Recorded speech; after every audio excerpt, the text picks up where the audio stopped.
누군가가 나를 안 보니까 어떻게 돼? 사람이 안 보니까 내가 대충 거짓말 할 수도 있고 대충 넘어갈 수도 있단 말이야. 그것이 아니라 그 짐 캐리라는 영화 배우는 그 영화 속에서 아들님과의 약속을 지키기 위하여 자기가 거짓말을 해야 됨에도 불구하고, 왜냐하면 장사를 하고 뭔가를 하려면 누군가에게 예를 들어서 1,000원에 왔는데 이거 2,000원에 왔다고 해야만이 이윤이 많이 남고 이래야 되는데 그걸 하지 못하는 거지. 하나님과의 약속이기 때문에 사람과의 약속도 우리가 지키려고 애를 쓰는데, 하나님과의 약속은 어떻게? 여러분들이 묵상하면서 그 말씀대로 살아가려고 여러분들이 정말로 뼈를 깎는 고통과 아픔이 필요할 수도 있어요. 이해가 되어져? 그래서 묵상이라는 것이 상당히 우리에게 중요하다는 겁니다. 그래서 말씀을 우리가 날마다 묵상하면서 그 말씀대로 살아가려고 몸부림을 쳐야 해요. 자, 말씀을 묵상하는 법입니다. 말씀 묵상 분별하기. 말씀 묵상을 깊이 있게 하기 위해서는 먼저 말씀 묵상이 아닌 것을 분별을 해야 돼요.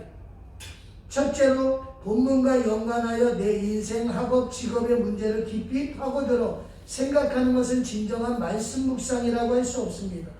하나님의 말씀은 내 사고와 명상의 주제를 제공하는 발판으로 사용이 되어졌다는 거예요.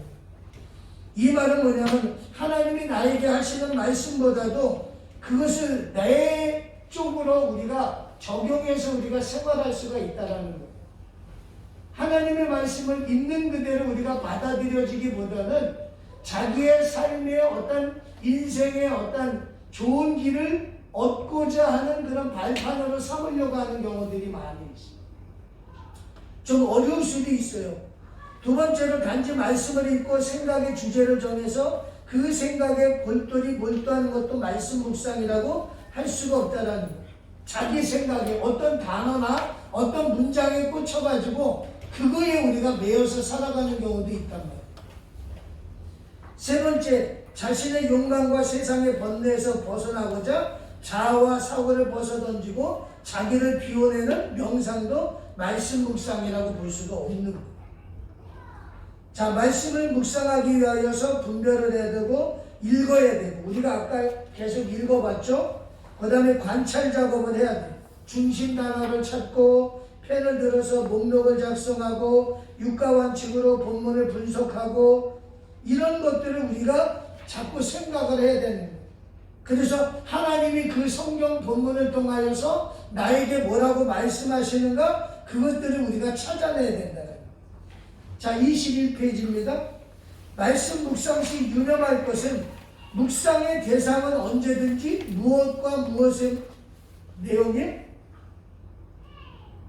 그 밑에 보면은 답이 있지. 말씀의 묵상의 대상은 누구야? 하나님이고. 그렇죠. 하나님의 말씀, 하나님과 하나님의 말씀이 우리의 묵상의 대상이 되어집니다. 세상은 2번입니다. 묵상은 무슨 속에서 하나님과 하나님의 말씀을 향하여 나아가는 과정에 세상의 무엇으로부터? 소음. 그죠? 묵상이라는 것은 세상의 소음, 세상에서 우리에게 이야기하는 것들이 얼마나 많은지 몰라. 여러분들은 뭐 요새 라디오 듣는 사람 없을까? 라디오 들어? 네. 라디오 들어? 야. 어떤 라디오? 기독교 방송 뭐 이런 거? 뭐 FE 뭐 BC인가? 뭔가 뭐 이런 극동 방송 이거 듣고. 목사님은 라디오 안 들은 지 꽤 된 것 같아요. 그럼 우리가 옛날 같은 경우는 라디오를 듣기 위해서 채널을 맞췄단 말이에요. 그러니까 채널을 맞추기 전에는 어떤 일들이 많아? 전파의 어떤 지지직거림도 있고, 또 그것을 우리가 들으려고 하다 보면은 세상의 소리들이 많이 들어올 때가 있는 거예요. 이 말은 우리가 하나님의 말씀에 집중하지 않으면은 세상의 소리들이 많이 들어와. 그런 세상의 소음으로부터 우리가 벗어나서 하나님의 말씀에 집중하려고 우리가 노력을 해요. 그래서 우리가 묵상의 어떤 준비라는 부분에 있어서 하나님과 대면할 수 있는 시간을 찾으라고 하는 이유가 그거예요. 내가 한참 일과가 바쁜데 그때 묵상할 수는 없잖아. 그죠? 내가 점심시간대를 묵상시간으로 만들었어. 그래서 내가 묵상하려고 그러는데 옆에 동료가 같이 밥 먹으러 가게. 그럼 어떻게 해야 돼? 가면서 묵상하나요? 가면서 하나님 뭐라고 말씀하셨더라? 그게 안 된단 말이야. 조용하게 나를 내려놓을 수 있는 시간이 필요해. 근데 사실 남자나 여자나 부부 사이에서도 하나님의 말씀을 묵상하면서 조용히 자기 자신을 내려놓는 시간이 중요한 거예요. 사람은 누구나 광야가 필요해. 광야가 우리가 생각할 때 광야는 연단을 생각하는데 그 연단하는 광야 속에서 누구를 만나냐면 하나님을 만나는 거예요. 왜냐하면 내가 하나님밖에 집중할 수밖에 없어. 여러분들이 도심지에서 하나님을 만나기는 어려워. 왜? 소음들이 너무나도 많아. 내가 만나야 돼, 내가 해야 될 일들이 너무나도 많아. 그러니까 내가 하나님께 집중하기가 어려워. 그러나 여러분들이 산골짜기에 깊은 곳에 들어가면은 내가 할 일이 있어 없어? 없잖아. 그럼 거기서 주로 하는 게 뭐야? 산책하잖아. 산책하면서 뭐래? 하나님과 나와의 관계를 생각하는 거야. 내 삶을 한번 되돌아보는 거야. 내가 남편에게, 아내에게 어떻게 했나? 내가 자녀들에게 어떻게 했나? 내가 부모님께 어떻게 했나? 형제들에게 어떻게 했나? 이런 것들을 내가 들여다볼 수 있는 광야가 누구나 필요한 거야. 누구나 필요해. 근데 그 광야가 우리는 어떤 생각을 하냐면은 조금 불편하니까 되게 힘들어라. 광야는 불편하잖아. 도심지는 내가 아무 곳이나 가가지고 먹을 것을 찾을 수도 있어. 만나고 싶은 사람 만날 수도 있어. 내가 할 일도 많아.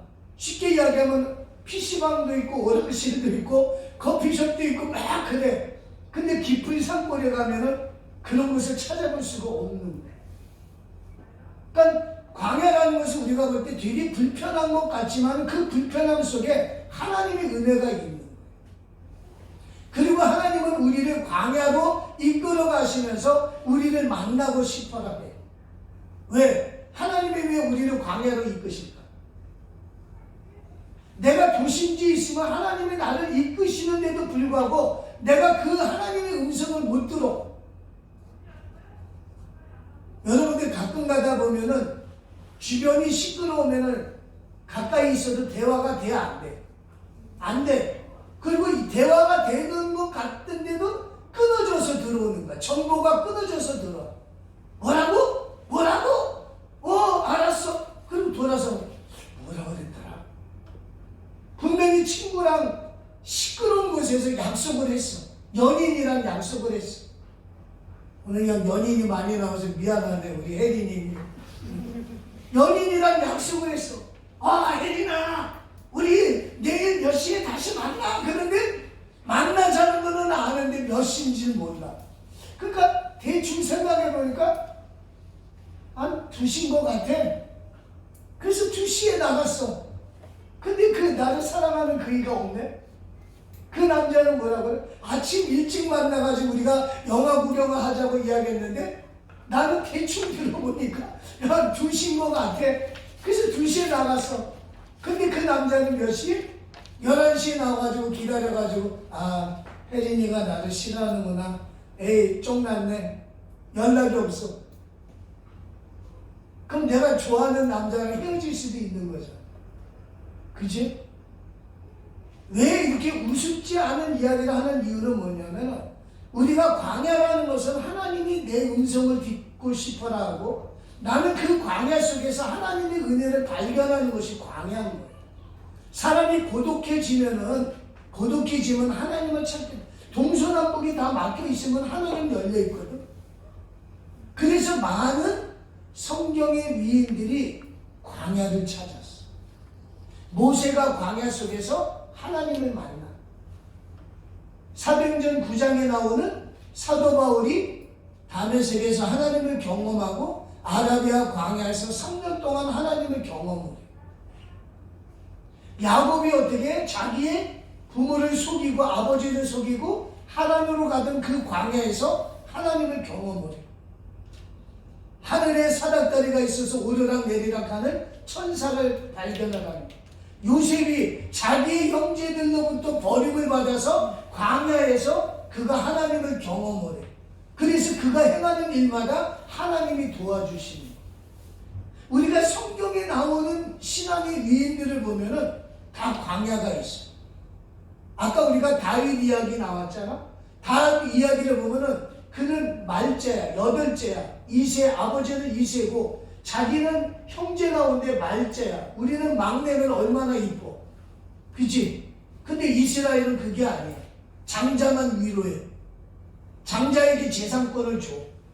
그리고 2분의 1을 장자에게 주고 나머지 형제들이 나머지를 가지고 나눠 가져요. 10명이면은 반은 2분의 1은 형에게 갖고 큰 사람에게 가고 나머지 반 가지고 8명이 9명이 나눠 가져야 돼. 이게 이스라엘의 그 재산 상속 구조야. 그런데 말째야. 근데 형들이 인정을 안 해. 말째라고. 근데 다윗이 골리앗을 이겼어. 그래서 골리앗이 죽은 다음에 누구의 사위가 되어지냐면 사울왕의 사위가 돼.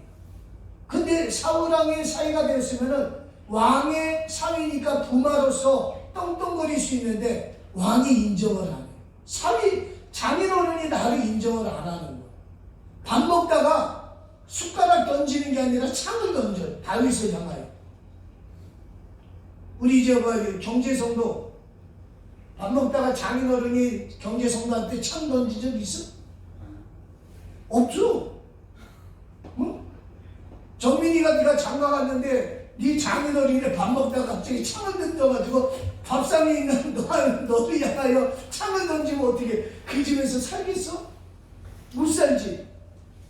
형제에게 인정, 아버지에게 인정 못 받아. 형제에게 인정 못 받아.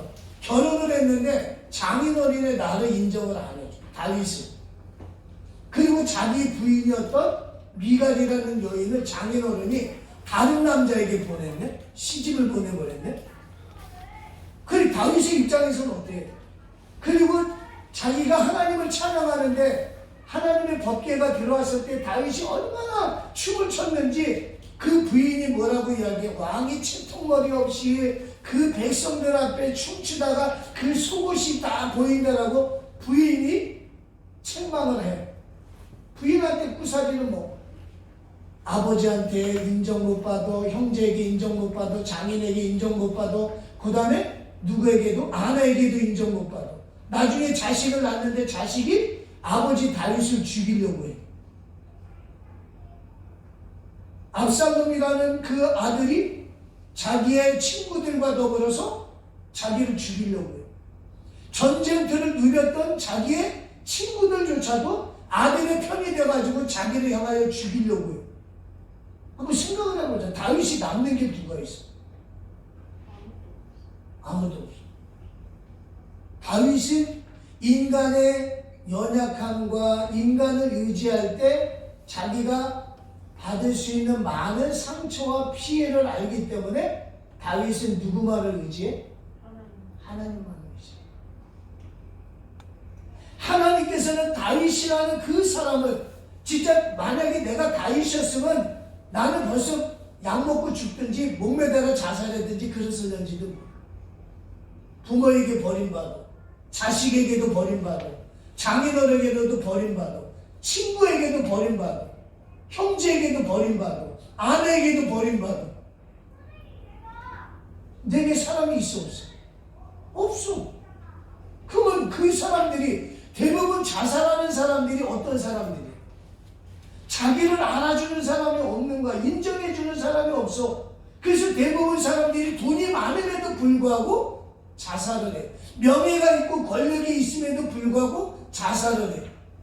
그렇잖아. 근데 만약에 내가 그런 상황이라면 내가 살아날 이유가 뭐가 있어? 돈이라도 있으면 그 돈 가지고 내가 돈으로 친구도 한번 사보기도 하고 돈으로 사람이라도 사서 만나기라도 해보겠지만 할 게 없는 거야. 그러면 다윗은 어떻게 돼? 오늘날 다윗이라면 죽어야지. 다윗이 그러지 않았단 말이에요. 인간의 연약함, 인간의 부족함, 그것은 사람을 의지했을 때 자기가 당할 수 있는 많은 피해를 알아. 그렇기 때문에 다윗은 누구만을? 하나님만을 바라보는. 다윗이 그러한 광야 속에서 하나님을 바라보고 하나님의 사람으로 거듭나게 되어지는 거예요. 여러분들에게 있어서 광야가 있을 수 있어. 부모가 나를 인정해 주지 않아. 때로는 친구가 나를 인정해 주지 않아. 직장에서 직장 동료가 나를 인정해 주지 아니하고 내가 믿을 만한 사람이 나를 인정해 주지 않는 그 시점이 뭐냐면 바로 하나님을 만날 때예요. 그 시점이 왜 왔는가는 하나님을 만나기 위하여 하나님께서 나를 그런 구렁텅이로 그런 어떤 장애물이 있는 곳으로 하나님이 나를 푸시해 가는 거예요. 아들아 딸아 너 힘들지? 너 사람 의지하지 마라. 내가 너를 이렇게 이끌어가는 것은 네가 나만을 바라보기를 원하는 아버지의 뜻이야. 내가 너를 그 구렁텅이로 밀어넣을 때 아버지의 마음은 어떻겠냐. 하나님이 우리 아버지잖아. 근데 그 아버지가 나를 구렁텅이로 밀어넣어.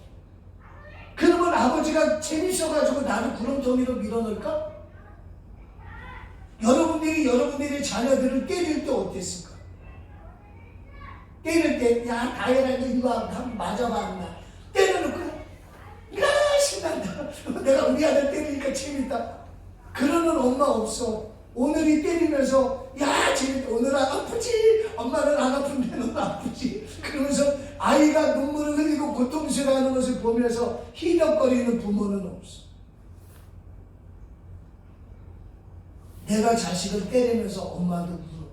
애가 닭똥 같은 눈물을 흘릴 때마다 엄마도 눈물을 흘리는 거야. 아빠도 눈물을 흘리는 거야. 왜? 내 자녀가 순종되어지는 자녀로 만들기 위하여서 엄마는 눈물을 머금고 자녀들을 때리는 거야. 아빠가 자녀를 눈물을 머금고 때려. 하나님도 마찬가지예요. 여러분들은 왜 구렁텅이로 하나님이 밀어넣는 거예요? 왜 그 기도 응답도 없이 나를 왜 공고한 가운데 하나님이 만드시는 이유가 뭐예요? 내가 하나님을 바라보기를 원해요. 여러분들이 세상을 바라보지 말고 세상 사람들의 귀에 소리를 기울이지 말고 하나님께 여러분들의 마음이 향하기를 원하고 계시다. 그래서 하나님 우리를 광야로 밀어가고 있어요. 자, 또 봅니다. 적용입니다. 적용의 정의, 적용은 관찰을 통해 발견되고 해석을 통해 이해된 진리들을 우리의 삶 속에 투영하고 실천하는 것을 말합니다. 하나님의 말씀은 어느 시대를 막론하고 적용 가능하며 적실성을 가지고 있다는 것. 시기적으로 맞다라는 겁니다. 효과적으로 말씀 적용하는 방법, 구체적인 적용. 하나님의 말씀이 단지 생각의 차원에서 멈추고 육가 원칙에 따라 구체적으로 삶 속에 적용되어 나타나야 된다는 것. 추상적으로 생각의 차원에 머물러서는 적용이 삶 속에 착근되지 못합니다. 뿌리를 내리지 못합니다. 실현 가능한 적용.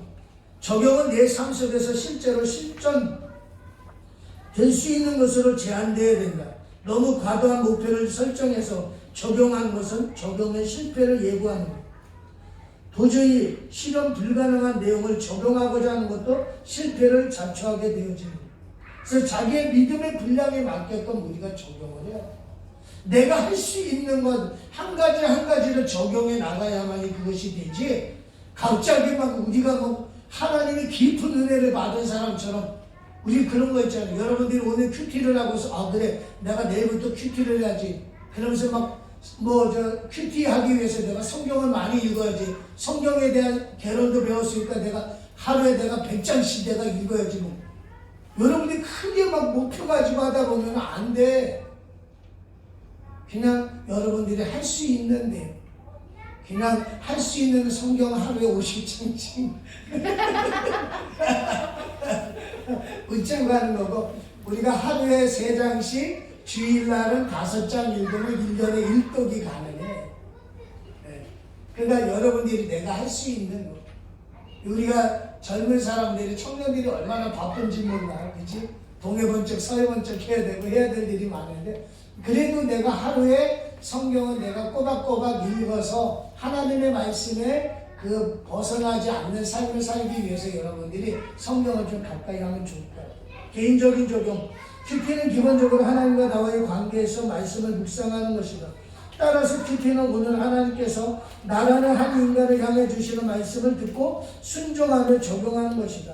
타인이나 집단을 향한 적용은 큐티 이후에나 할 수 있는 것이다. 여러분들이 가끔가다 말씀을, 설교를 듣다 보면 어떤 생각이 드냐면은 이런 생각이 들어. 아, 오늘 우리 남편이 오늘 들었으면 참 좋았을 텐데. 아니야. 하나님은 그 시간, 그때에 모인 사람들을 위하여 말씀이 선포가 되어지는 거지, 그 시간과 그 공간 속에 없는 사람들을 향하여서 하나님이 말씀하시지는 않아요. 만약에 그런 생각을 가졌다. 아, 이거 우리 언니가 들었으면 진짜 좋았는데, 진짜 오늘 우리 언니를 향한 말씀이 아니요. 나를 향한 말씀이요. 아, 오늘 우리 남편이 오늘 하필이면 또 특근을 한다고 회사를 갔어. 오늘 이거 말씀 들어야 되는데, 야, 남편의 역할에 대해서 이거 들어야 되는데, 아니요. 오늘 내가 들어야 될 말씀이에요. 그러니까 그 공간과 그 시간에 없는 사람을 우리가 막 끌어다가 막, 당신 오늘 진짜 운 좋은 줄 알아? 집에 가가지고. 왜? 오늘 목사님이 당신이 있었으면 당신 죽었어. 오늘 목사님이 당신에게 이런 말씀을 해가지고 당신이 한번 왕창 깨졌어야 되는데, 당신 어떻게 오늘 운 좋게 회사 가가지고 이 말씀 못 들었네? 그게 아니에요. 무슨 말인지 알아요? 그거는 교만이에요. 교만. 아, 오늘 말씀을 통해서 누군가에게 적용하는 것이 아니라, 아, 오늘 말씀을 통해서 오늘 말씀은 나를 향한 말씀이구나. 그렇게 우리가 생각을 하고 거기에 우리가 순응을 하면서 우리가 살아가야 됩니다. 적용의 영역. 자, 디모데후서 3장 16절 17절. 그래서 그 성경의 내용이요, 하나님의 성경은 하나님의 감동으로 된 것으로 교훈과 책망과 바르게 함과 의로 교육하에게 유익하다. 이는 하나님의 사람으로 온전하게 하며 모든 선한 일을 행할 능력을 갖추게 하려 함이라 라는 것처럼, 적용의 영역은 교훈, 본문이 내게 주시는 구체적인 교훈, 명령, 그것을 살펴보는 것. 책망, 하나님의 말씀은 나의 생각과 행동에 무엇이 잘못이 되어졌는가를 드러내고 있기 때문에 말씀을 여러분들이 묵상하면서, 아, 내가 부족한 게 이런 거구나, 그것을 찾아내야 되는 거예요. 그 다음에 바르게 함. 적용에서 가장 어려운 부분이 바르게 함이다. 말씀의 지적에 따라 삶을 고추세워서 수정하는 것. 많은 경우 바르게 함은 말씀이 지적하고 있는 잘못된 삶을 고백하고 그 잘못에서 떠남으로 해결이 되어지는 것. 의료교육. 하버드대 총장이었던 펠프스는 성경교육이 없는 학문보다는 차라리 학문 없는 성경교육을 택하겠다라고 주장했다는 거죠. 그만큼 성경 말씀의 적용이 교육에 있어서 중요하다는 거예요. 그 다음에 5번째, 본보기. 그래서 내가 본을 받아야 될 것, 본받지 않아야 될 것들을 찾아가는 거예요. 3번째, 오늘 내게 주시는 말씀의 교훈. 결국 큐티에서 최종적으로 정리해서 질문을 해볼 수 있는 것은 2가지다. 하나님에 대해서 무엇을 말씀하신가? 오늘의 본문은 하나님에 대해서 무엇이라고 말씀하고 그 하나님이 나에게 뭐라고 말씀하시는가 교훈을 찾는 거예요. 그래서 2번째 질문은 아까 우리가 봤던 내용들을 총괄적으로 내 삶에 적용하는 내용이라는 거예요. 자, 효과적인 묵상 10계명. 우리가 큰 글자만 한번 읽어보겠습니다. 한 목소리로 10가지. 묵상은 경건에 좋은 습관을 가지는 것이다. 습관은 자기 결단에서부터 시작된다. 묵상은 하루아침에 이루어지지 않는다. 묵상은 방법보다 습관의 문제다. 본문을 정확하게 관찰해야 한다. 묵상의 중심은 내가 아니라 하나님이시다. 귀납적으로 묵상한다. 적용은 삶의 실천이다. 경건을 위한 시간 관리에 충실한다. 묵상 훈련 프로그램에 참여한다. 그래서 우리가 효과적인 묵상을 하기 위해서 중요한 것이 습관을 들여야 돼. 그래서 자꾸 묵상을 하려고 해야 됩니다. 자, 마지막 이제 단원으로 옵니다. 큐티를 함께 나누려면 어떻게 될까? 우리가 큐티를 내가 개개인이 혼자서 하는 것보다도 연합을 해가지고 서로 나눔이 중요해요. 나눌 때 내가 깨닫지 못했던 것들을 상대방이 깨달아지고 그것을 통해서 또 내가 인사이트를 받을 수가 있는 거. 이 말씀 속에서 그렇게 생각할 수도 있구나. 왜냐하면 사람이라는 것은 자기가 생각하는 한계가 있는데 여러 사람이 다양한 사람들이 만나서 서로 나누다 보면은 내가 생각하지도 못했던 것들을 발견하게 되어지고 나는 이렇게 생각했는데 저 친구는 저렇게 생각하는구나. 맞아, 그럴 수도 있겠다. 그러면서 내 생각의 폭이 넓어지는 거예요. 그러면 하나님을 바라보는 시야도 넓어지고 나의 믿음의 분량도 점점 커져가는 거지. 그래서 우리가 나눔이라는 게 상당히 중요합니다. 우리가 신앙생활에 있어서도 교제라는 것이 중요해요. 신앙의 교제. 우리가 독불장군으로 혼자서 신앙생활할 수 있는 것은 어떤 사람은 그러죠. 교회가 굳이 필요합니까? 예, 필요해요. 혼자서 신앙생활하면은 사람이 성장이 없어요. 그러나 서로 간에 우리가 함께 신앙생활할 때 성장하게 돼요. 여러분들 캠프 가가지고 나무 군불에 나무 뗄 때 어떻게 해요? 나무 장작 하나 떼는 게 화력이 있어요? 아니면 여러 나무가 군불에서 떼어질 때 화력이 있어요? 하나 나무는요, 자기가 활활 타다가 상황과 환경이 되어지면 금방 시들어져. 근데 장작은 어떻게, 더미로 있으면 어떻게 돼? 한 나무가 시들어져도 그 옆에 있는 나무에 영향력으로 인해가지고 확 타오른단 말이에요. 그러니까 우리가 교회 안에서도 우리가 나 혼자 독불장군처럼 신앙생활하는 것이 아니라 함께 모여서 뜨겁게 기도하고 서로 교제하고 그런 어떤 나눔이 있을 때 우리가 서로 간에 어떻게 돼? 시너지 효과가 생겨나요. 자, 큐티 나눔의 준비. 큐티 나눔이란 큐티를 하면서 내가 하나님의 음성을 어떻게 들었고 느꼈고 그 말씀으로 인하여 내가 어떻게 변했는지 사람들과 나누는 과정이다. 이처럼 큐티를 함께 나누면 큐티의 유익을 공유하게 되고 큐티의 축복을 실감하게 되어지며 나아가 공동체 구성원들은 지속해서 큐티를 하게 되어지고 공동체는 더욱 건강한 영적 상태를 유지하게 되어집니다. 그래서 큐티 나눔은 큐티 적용의 확대 과정이고 좋은 것을 나누면 나눌수록 커지고 기쁨의 소식은 나누면 나눌수록 배가 되어져 가는. 그래서 지금 우리는 여기서 하고 있지만 지금 이 시간에 4시부터 5시까지는 권사님들이 저쪽 교육관에서 큐티 나누는 거예요. 원래는 이 본당에서 권사님들이 모여서 나눔을 하는데 우리가 오늘 본당을 차지하고 있어가지고 권사님들이 교육관에 가서 그 다음에 큐티 나눔이 끝나면은 5시부터 또 기도회를 하고 그러면서 서로 모여서 서로 격려하고 위로하고 힘을 북돋아주면서 나눔이 되어져 가는. 우리도 마찬가지예요. 청년들도 각 청년들, 전체 청년들이 한번 나눠보기도 하고 각 1, 2, 3 청년들이 개개인이 서로 간에 우리가 3청년을 성경 공부하면서 우리가 서로 나누잖아요. 결혼에 이 관계되어지는 가정에 관계되어지는 나누잖아요. 나누다 보면은 아내의 생각을 알 수 있고 타인의 생각을 통해서 나 자신을 성찰해보고 그때 이렇게 힘들었구나, 아팠구나, 내가 미안하네, 내가 더 잘해줘야 되겠다. 이런 어떤 생각들을 갖게 되어지고 그러니까 나눔이 없이는 뭐냐면 비교 대상이 없으면 자기 혼자 잘하는 것처럼 느껴질 때 있어요. 나 같은 신랑이 어디 있고 나 같은 그런 와이프가 어디 있어, 내가 세상에서 제일 잘 나가 이렇게 되어질 수 있는데 비교하다 보니까 내가 부족하네. 이런 것들을 우리가 깨달아가는 거예요. 하나님을 알아가는 것도 우리가 이런 나눔을 통해서 알아가게 되어집니다. 준비 과정입니다. 준비 1단계 효과적인 나눔을 위해서 먼저 참여자들이 매일 30분 이상 큐티를 해야 되고 그러니까 큐티를 우리가 해서 와야 돼. 나는 안 하고 다른 사람들 어떻게 하나 구경하려고 하면은 이게 서로 간에 이게 호흡이 안 맞아. 합이 안 맞는 거지.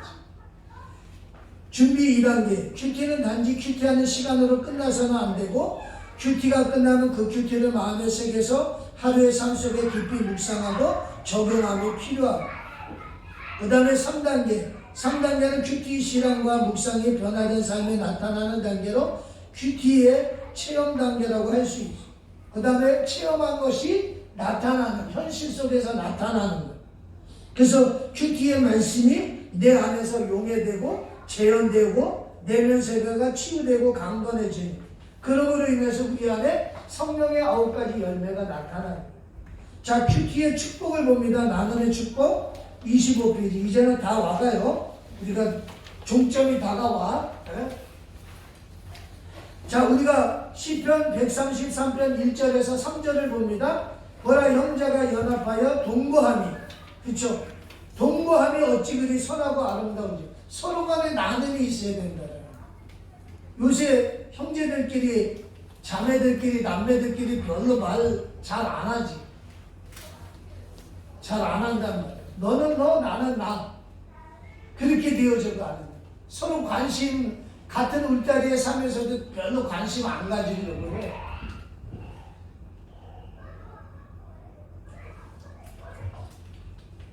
자, 3절에 보면은 헐몬의 이슬이 시온의 산들에 내림 같도다. 거기서 여호와께 복을 명령하셨으니 곧 영생이라.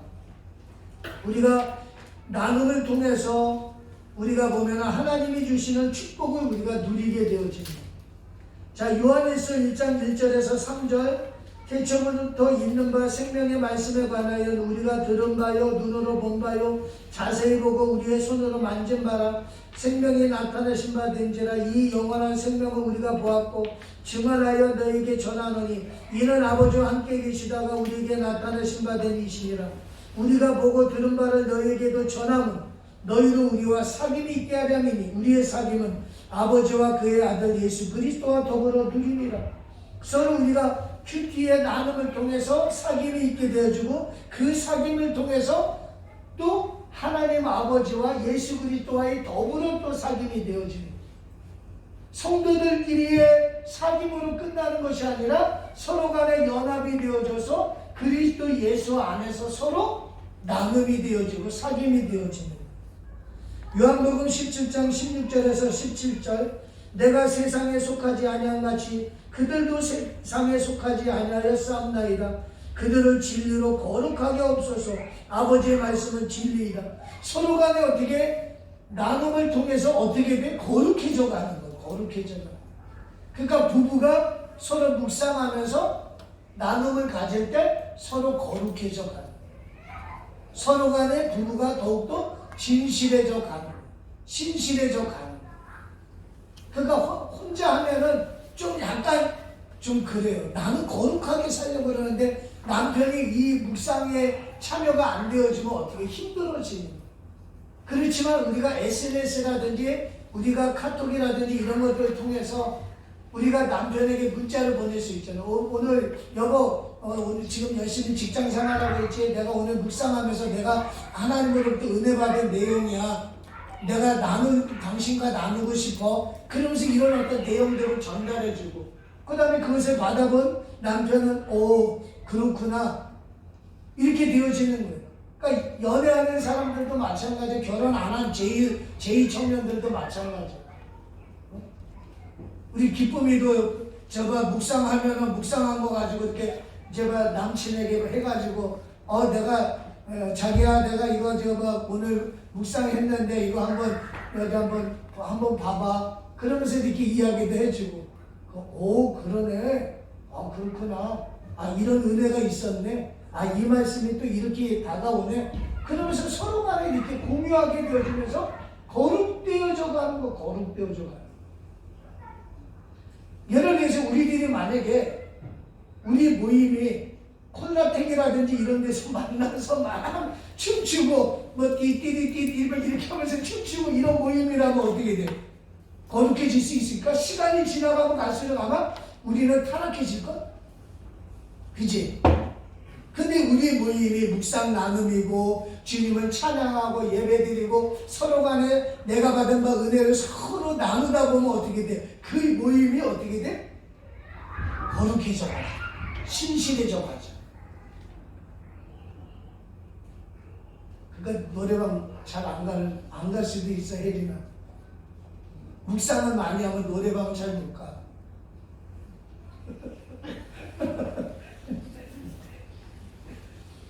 자, 말씀 체험의 배가, 우리가 묵상하다 보면은 말씀을 체험하는 것이 배가가 되어진다는 사실.